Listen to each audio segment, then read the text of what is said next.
Okay, so the question is, are there signs that one can look for, indicators that one can look for to show that they are actually ready to remarry? I think number one is being able to, here again, discern between your priorities and your preferences.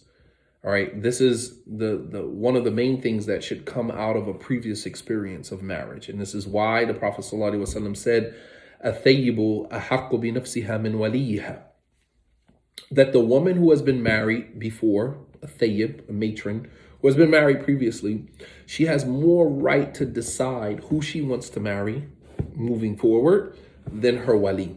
That doesn't mean that she doesn't need a wali. And that's the disclaimer here, because some women think, well, I've been married before. I heard that once you've been married before, you don't need a wali. No, that's not what the Prophet ﷺ meant here. He said that the thayyib, the matron, the woman who has been married previously, has more right to decide who she wants to marry moving forward than her wali. That doesn't mean that she doesn't need a wali. That means that when it comes to the selection process, she now has some additional experience. Different than the virgin who has never been married before, she's going to probably rely more on her father's decision, rely more on her father's suggestion than her own, because she's never been married before. She's never had a relationship with men before, so she doesn't really know. So she's going to, her go-to is going to be her father. She's going to rely more on his decision. All right. In contrast to the woman who's been married previously, because now she can discern her priorities from her preferences. She's been there before. So I think one of the main indicators that shows that you are actually ready for marriage is that you now have taken that experience from your previous, you have now reconciled whatever you were going through upon the divorce. And now you've turned all of that, experience into something that is positive, that will help you see, this is now the cleanse for your lens, your towel that you can wipe your lens off with your experiences. And you can see clearly as it relates to, moving forward, what you like, what you don't like, what you're going to accept, what you're not going to accept, right? So that's number one, discerning between your priorities and your preferences. Here again, priorities are things that you absolutely have to have, things that you are not willing to compromise on. And preferences are things that you would preferably like to have, but if they're not there, then it's not necessarily a deal breaker for you. All right. And number two, that you have reconciled, not that you have healed from past pain and trauma, but you have reconciled, the past trauma that you've been through or the pain that you've been through. Doesn't necessarily mean that your previous marriage was toxic. Not all previous marriages were toxic, but the process of separating yourself from that person could be traumatic. The process of separating can be traumatic, and that you have reconciled that trauma within yourself, so that you're not taking that with you, in a bag that is unpacked, taking it with you onto your next journey, right? You have reconciled these things. You have kind of taken a look at yourself. That's number three. You've taken a closer look at yourself and begin to address the things that were present in your previous situation, right? You start to do self-inventory. You start to take a deeper look at yourself, because even though the previous situation ended, that doesn't mean, and while it's easy and convenient for us to say, well, it was all that person's fault. That would give me pause if I were to have a sit down with someone and say, well, what would you say was the biggest contributor to your divorce? Is that, well, he didn't do, or she didn't do this, or she didn't do that. When you hear a person say that and just kind of dumping everything on the other person, that should give you a little bit of pause. That should make you very cautious, because that tells me that you didn't take any ownership for any of that. Even if the person mistreated you, you have to also take ownership of that, because who gave him or her the permission to treat you like that? You did. You gave them the green light. At the sit down, the person You never gave the person any indication that this behavior is intolerable for me. You rolled out the red carpet, person walked into your life strutting, however they wanted to walk into your life. You never, at what point did you say, I don't want to be talked to like that? I don't want to be treated like that. No, you found a way to maneuver around those conversations because you were afraid that it was going to lead to the end of your marriage, which eventually it did anyway. So why be silent about something that's going to contribute to the demise of your relationship anyway? Voice yourself. A closed mouth doesn't get fed. No, you're not going to talk to me like that. You're not going to treat me like that. You teach people how to treat you. So if you got this particular treatment in your marriage, then you have to ask yourself, at what point did you give the green light for the person to treat you like that? At what point did you give the person the green light to say that it was okay for them to talk to you like that? To verbally abuse you like that? To physically abuse you like that? At what point pinpoint the moment that you gave them the green light? Because they didn't walk into your life automatically treating you like that. There was something that happened during the course of your marriage where you said, I'm a doormat, go ahead and walk all over me. So you have to take inventory of yourself, and you have to get good at that. You have to get good at taking inventory. I can pinpoint my flaws, my mistakes. There's nothing that anybody can tell me about me that I don't already know.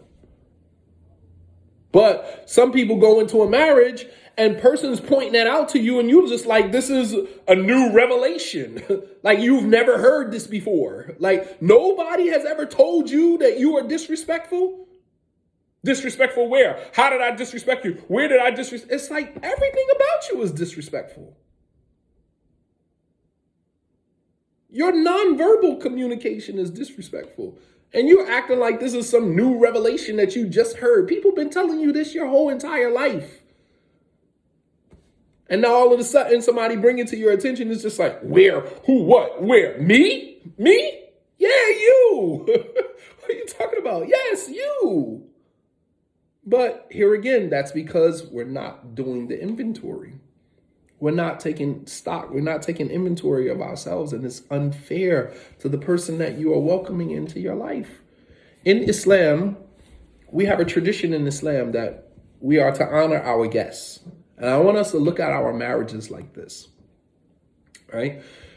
The Prophet ﷺ said, "Man kana yu'minu billahi wal yawmil akhir falyukrim dhayfahu." He who believes in Allah on the last day, then let him honor his guests.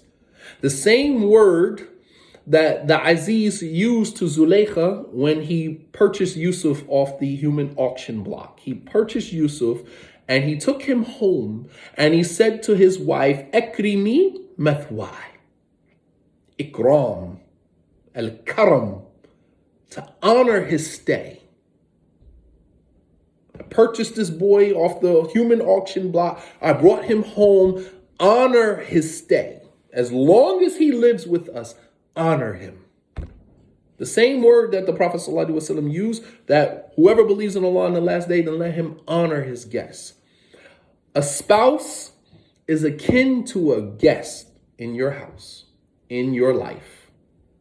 Some we get to keep for long periods of time, and some are just here for the short stay.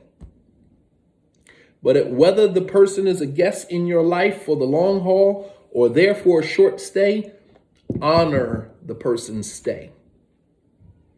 When you welcome somebody into your life as a spouse, as a husband, and as a wife, you're welcoming this person into your life. Look at the type of experience that you are going to give them. What type of experience? Are you honoring their stay? Are you dishonoring their stay? That's a guest. Your husband, your wife, they're a guest in your life. They're not there forever. Some are there for a short period of time. 2, 3, 4 children come out of that situation and they move on. The person you start off with in life is not necessarily the person that you end up with. But for whatever duration of their lives that they're to be honored. And some people are there for the long haul. They're not going anywhere. So we honor their stay until Allah subhanahu wa ta'ala calls one of us back. So you have to, and one of the main indicators that you are ready for marriage is the type of experience that you are preparing to give this person. Some people treat outsiders better than their spouses. Yeah, but that's a learned behavior. I put a post out the other day as, we call it code switching, right? That at work, we'll pick up the phone. Hey, good morning. Hi. And then you hang the phone up and you're talking to your spouse. Why did you do that? Yelling at them or whatever the case may be. Why is it we can code switch when it comes to jobs and making money, but we don't code switch when it comes to creating an environment in our homes that's healthy for everybody? Code switch for that. It's like we focus on the wrong stuff, man. Minoring in the major, majoring in the minor. Every single time. Every time. And, men are guilty of it, and so are women. You wouldn't talk to your boss like that. Why you feel comfortable talking to your husband like that? You wouldn't talk to your boss like that. Why you feel the women at your job? You swoon, with the women at your job. You meeting them in the office. You walk. Hey, sorry, I don't mean to interrupt. Meanwhile, when your wife is talking, it's like, why do we do it here, but we don't do it here? You know what I mean? And if it was any place that is more deserving of the code switch, it would be at home with the spouses, the people that we tell that we love them. So, looking at the type of experience that you are ready to offer the person, what type of experience are you ready to offer them? All of those are key indicators that, if you're not sure or you're not ready to necessarily open your life up, open your heart up to a person, you still have some reservations, then it would probably not be a good idea to welcome somebody into your life knowing that you have these type of reservations, you have these type of hangups, because you're about to sully their experience. And you're ready for marriage when, you're going into the marriage for love, not going into the marriage, based upon what the person can do for you. You're going into the marriage based upon what you can give to the person, not based upon what are you bringing to the table? I'm always amazed when I hear that question. What are you bringing to the table? Because when you ask a person what they are bringing to the table, your concern is more about what they can give to you than it is what you can give to that person. So I'm saying for the people that are listening, that will listen to this, rather than asking the person, what are they bringing to the table? Come to the table and say, hey, this is what I'm bringing to the table. This is what I'm offering you in the event that we get married. Don't say, what are you bringing to the table? What I am bringing to the table is X, Y, Z. I'm going to let you know what I can offer you, right? When you go in to get hired for a job, the job is telling you this is your job description and this is what we are offering you. This is the package deal, the 401k, and you get, 7 days off for the year for personal days. And this is the package that we're offering you, right? When you get hired, they make you an offer. They offer you a package. Right? If you've been overseas and you've taught English at any university overseas, you worked overseas, you know that when you are doing all your paperwork online, they send you an offer, a package. They tell you we're offering you this as a salary. We're offering your family a family visa. We're offering your family, family discount if they choose to go to school. They send you a whole package of things that they are offering you in the event that you take this job. So we should function the same exact way. So if I'm coming to the table to marry you, I should be able to tell you what you are looking forward to, what you can look forward to being in this relationship with me. Not, well, what you gonna bring me? What are you bringing to the table? That's such a selfish approach to marriage. And that's an indication that you are not actually ready for marriage, because marriage is not about what the person can give you. It's about what you can give to the other person. This is what I can offer you.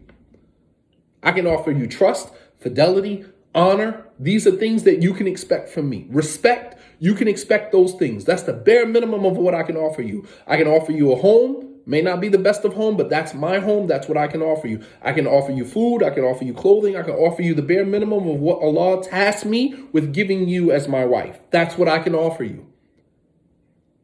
Anything that you need additionally, then inshallah, we can kind of work together to build that or to have that. But this is what I can offer. That's it. It's not, oh, well, so what do you bring to the table? And the funny thing about that statement of what, or the question, what do you bring to the table, is the person that's usually asking that question usually doesn't bring half of what they are expecting somebody else to bring to the table. How much Quran you memorized? Negro, how much Quran you memorized? You asking me, did I memorize Juz Amma? Did you memorize Juz Amma? No, I'm still working on it. So why in the world are you asking me how much Quran I've memorized? If you haven't memorized that or more, then you are not the standard to sit there and ask me how much Quran have I memorized. If you're saying to me, oh, I ain't doing half. This is the women, right? I don't do half. You're gonna pay all my bills or whatever. Okay, if I'm gonna pay all your bills and I'm gonna do all of that, great. In lieu of that, what am I getting in return?